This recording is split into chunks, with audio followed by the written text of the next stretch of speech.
Two common types of DHCP attacks exist. One is known as DHCP starvation and the other is known as DHCP spoofing. Let's take a look at each of these. In our first example of DHCP starvation, we have an attacker on the network who sends out a DHCP discover message. Now that DHCP discover message is met with a DHCP response from the server saying, hey, you can use this address. If the client device decides to use it, he will go ahead and send a DHCP request saying, yes, please give that to me. And he will get a DHCP acknowledgement saying the address is yours. That's the normal process for DHCP. But in this case, with our attacker, things are going to go a little bit differently. What's going to happen is, rather than send a single DHCP discover message, that attacker is going to send, let's say, 200 DHCP discover messages. And when the server receives each of those, he's going to look at the source MAC address. Where did they come from? Now that's the trick with this DHCP starvation attack. This attacker is spoofing, remember that was another type of attack, he's spoofing the MAC address in each of these packets that he sends out. So the server now believes that he's getting 200 DHCP requests, and he sends 200 DHCP offers back to different MAC addresses. Now, at this point, he's allocated those addresses. He's not going to give them to anybody else until he hears back on whether the clients want to use them or not. Nobody's going to reply back. And if the spoofing keeps happening and these DHCP request messages keep happening, eventually we use all of the addresses in our DHCP pool. Now when this legitimate client comes on and sends his DHCP discover message, that server looks and goes, well, I don't know what to tell you. I don't have any addresses available. And he just doesn't even respond. This real client then does the auto configuration of a 169 address, and he can't get anywhere on the network because the DHCP server has been impacted by a DHCP starvation attack and cannot serve real users.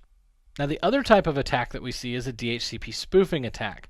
So we have our real DHCP server, we have a real client, and then we have an attacker that comes onto the network. Now this could be in many forms. This could be a rogue access point that was plugged in.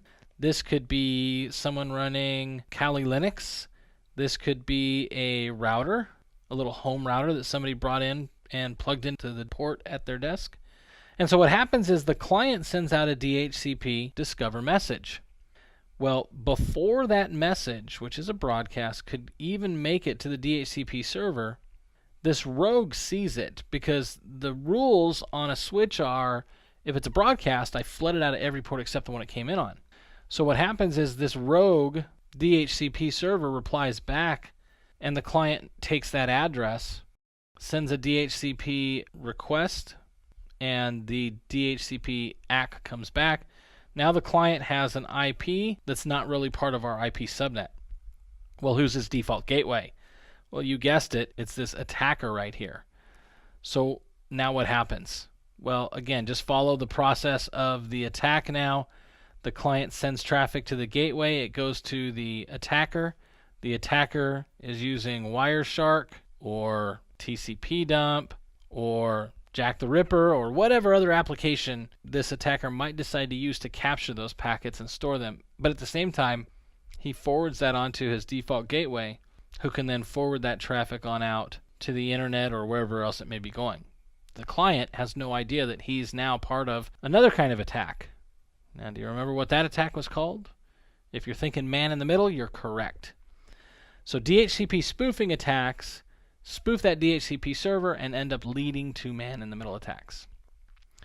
One mitigation technique that we might employ to protect against this is called DHCP snooping.